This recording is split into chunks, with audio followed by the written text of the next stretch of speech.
Hi, welcome to the Taipei Game Show of 2023. I'm here in the Board Game Wonderland with odd Hackwelder, but we all call him Hack, from Hacko Games. Hack, say hi. Hello.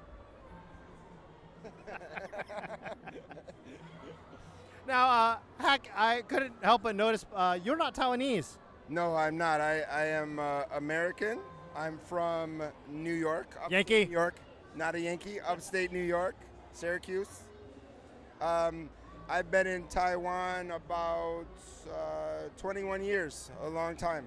Well, how did you get into gaming? So gaming, I've been a graphic designer for 30 years, so a long time. And about 10 years ago, I was asked by a game company to do the graphics for a game. And once I did that, I was hooked. And I started learning game design. I joined BGG. I designed, I did a 24-hour design contest that I did for 5 years every month. So I did 60 games. And I was just so hooked on it. And that was really made me who I am as a game designer. Because every month I was doing a new game with a new theme and had to do it in 24 hours. So you're pressured to at least have a printable, playable version in 24 hours. So it really helped me to grow as a designer. And then, and then started doing events and doing more games like that, so yep. So with Hacko Games, your publishing company, what kind of games do you specialize in? Or do you only focus on those 24-hour concept games, or do you do macro games? So as a company, besides doing games, I'm also a teacher. So I like to focus a lot of games on learning and teaching and something that kids can play, easy to learn, fast family games. I do mostly games with that, a lot with math and science and learning things like that. Then I'll throw some other strategy games or some other games in there, but mostly easy to learn, quick games for educational purposes. Yeah. Cool. You have kids, right? Yeah, I do. I have a 15-year-old and a 10-year-old. Are they your game developers? They're my play testers sometimes. I wouldn't say developers, but they'll play some of my games. Yeah, for sure. Well, tell us a little bit about the game here that you have, Aroma. So this is Aroma. This is a scented oil game, and basically. A scented oil game. Yeah, so essential oils. Oh. So it's like a game based on smell, which is very unique. And this game actually, inside the box has 20 different glass vials that have scented oil, essential oils inside, and a little ball to put under your nose to smell it. Okay? And this is probably one of the first games ever to have this type of oil in a game. It's the only game I know of that does that. I think there was one before, but it doesn't make the whole game about it. I saw one game that had a couple bottles in the game, but that wasn't really the focus. Yeah.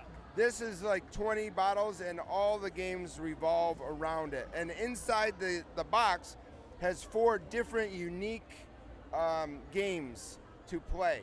Sure, tell us about them real quick. Okay, so you have the first game is Discovery, which is kind of like a bluffing game. And you have the second game is Survive, which is last man standing. You're trying to eliminate your other players. That's my personal favorite of the 4. My personal favorite as well. Like to attack people. And then the third one is Revolve, which Revolve is going around in you're passing, you're smelling and passing. It's a very simple, that's the simplest of the games. And then Collect, there's 5 oils in each category. So you have plants, trees, flowers, and citrus. Okay. And so if you are citrus, for that game, you're trying to find the citrus in the other people's trays and bring them back, collect them, and then whoever does that first will win the game. So that's also teaching how to smell and put them into different families. Like this is a flower smell, or this is a tree smell, or this is a plant or fruit smell. So that's how I divided it up into the different gameplay. Also, so you have a different experience each time you play. You could have 4 different gaming experiences. I was really shocked that when I played this that I was able to smell the difference. Oh, you know? He's thinking. I think you don't know. Cedarwood. What is it? No. Oh! Because I didn't think I would be able to recognize like, oh, that's a tree. But after like maybe a third of the way into the game, I was like, oh, this is definitely a tree. This is definitely citrus. Have you gotten that feedback before? I think that the family of smell was the main driving force behind the development and design of this game. And that's where it all started. When I was actually Organic Aromas, the company, they're an oil company in Taiwan. They asked me to design a game so they can help promote their oils. And I was given a box of 48 different oils. And they're like, we have these oils available. So what I did was I looked through all the oils and said, how could I separate them or highlight them in one way? Because if it's just a bunch of oils, what do you do? So I said, I have to break it into categories. And then when I broke it into 4 categories of plants, trees, flowers, and fruit, basically, then I said, oh, I should make one game for each family. And then, so I started thinking, oh, I want 4 games for each family. So actually each family of smell has a game that kind of goes with it. I have this little game here that you forced me to buy. Can you tell our viewers a little bit about this and your hustle at your booth? So Neon is just a simple like kind of math memory game. And one of the things that I came up with at the show was a challenge that if anybody can beat me, if they challenge me, if they beat me, the game is free. But if they lose, they must buy the game. And how many games have you given away for free? 0.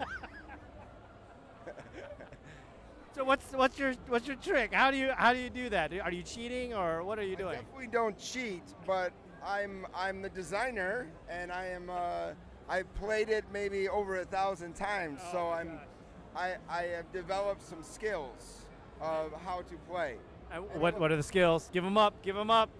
Okay, I'll tell you one secret is kind of like I repeat the bottom line in my head. And the middle, so you have 9 cards, each person has 9 cards face down in front of them, and you're trying to get 3 points. 1 if you're the fastest, 2 is the lowest possible score, and by getting the same number next to each other, it lowers the score. Yeah. And then 3 is a line battle, so you're trying to get like the most in a row going, competing against the person across from you. And I just kind of thought of, I remember the bottom line, and I know the middle one because it's face up. The middle card is face up. The rest are face down. You're just basically replacing them out of your hand. And I remember the bottom line. I repeat it in my head, and I have a dump pile in the top right-hand corner. So any card I don't want, I just dump it there, and then I slowly build up the other points, and it really works very well for me. I'm going to put you out of business by getting people to come to your table Don't and tell just get anybody that secret. But even if you know the secret, I'm open to all challenges. You can come challenge me. Even if you know that secret, I'll take you on. If you beat me, free game. That's it. You heard it first. So what conventions are you going to this year so our viewers can go to that convention and get a free game? I will be at Tokyo Game Market, and hopefully Essen. It's a little bit of ways away. I'm really hoping so. Gen Con would be good too, but we'll see. It all depends. You know, this is the first year back after you know the long COVID thing. Yeah, so it's been a thing. How has COVID affected you and your game design and your publishing? So actually, the Aroma game we released on Kickstarter right before COVID hit. Okay. And then it basically the game went to sleep for like 2 years. It just got put in the closet. You know, it was just you can't have a game where COVID you lose your sense of smell, and also you have to take off your mask and like breathe on people and stick it in people's noses. It's just not the game. It's probably the least the least popular game for people with COVID or during this time. Yeah. So now that COVID has slowed down, we're trying to bring it back to life. And we went to Singapore, and now we're here at this event in Taipei, and then hopefully we go to other places and countries and get to start promoting it again. Are you going to bring it to Game Market? Definitely going to bring it to Game Market. I'm looking at Game Market. My focus is to find a Japanese distributor to help to put it out in Japanese, because it's hard to really get it out. We need a Japanese version and somebody that can advertise and push it for us, since we're not in Japan. So yeah, I'm going to be looking. That's my goal when I go there. Well, you heard it here first, ArcLight Games. So if you want to pick this up, or Hobby Japan, we're open to you too. They'll be in touch. Yeah, thank you. No problem. I just want my cut. Yeah, you get a cut. I'll give you a cut. Well, I've asked you a lot of questions today, definitely a lot of questions. Do you have any questions for me before we end? Yeah, how are you enjoying this event? Well, like you said, I think I've enjoyed it quite a bit, because it's the first Taipei Game Show where we've had publishers from other countries come back again. So it's been 40 years since they've been here, but Japan's here, Thailand's here, Singapore's here. So it's nice to see games and game design from other cultures. And even though we're all gamers and we all speak board games, the games that we design are just a little different, and you could play the game and kind of feel that it's from a different culture than another ones. And I think it's really interesting because Asian cultures have a huge overlap. And this event is very interesting because it's a video game. There's a big focus on video games, but you have a board game section. So you're actually getting a whole different type of customer or people that come here. They might not know about board games very much. When you go to a board game convention, everybody is there for board games. Yes. They know board Yes. games. They go there for the board game. But everybody here is here for video games, and they come and get to experience board games. So we're bringing in a whole new demographic of people, which is really cool. That's why I like this event, and hopefully it grows. The board game section could grow even bigger, so we could bring in more people to the board game, hobby. Well, it's definitely grown. I remember the first time it was quite small, but it's definitely gotten a lot bigger over the years, and this is the biggest that I've seen it. And I think, and from what I heard, this year actually there was a scheduling conflict with the book fair, and a lot of the game companies are also at the book fair, so it cut down the number of people here. So if the book fair wasn't now at the same time, it would be bigger. So hopefully next year they schedule it differently, and we have a much bigger turnout next year. Yeah, that is true. Right now, there's another convention center called the World Trade Center Convention, and that's where the big book expo is. And so the board game publishers in Taiwan are kind of split. Some of them are here, and some of them are in the book expo. Some of them are at both, and they're trying to run two booths at once. It's crazy. I appreciate the hustle. Yeah, I appreciate the hustle too.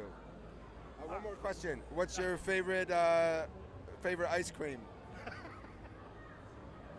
There's only one good ice cream out there, and that's mint chocolate chip. I think all of God's highest beings can agree on that. I think all the smart people, their favorite ice cream is mint chocolate chip. That happens to be my favorite. I did not know that. No, I did not know that either. It's good to welcome to Team Awesome. Yeah, I love to be a part of Team Awesome.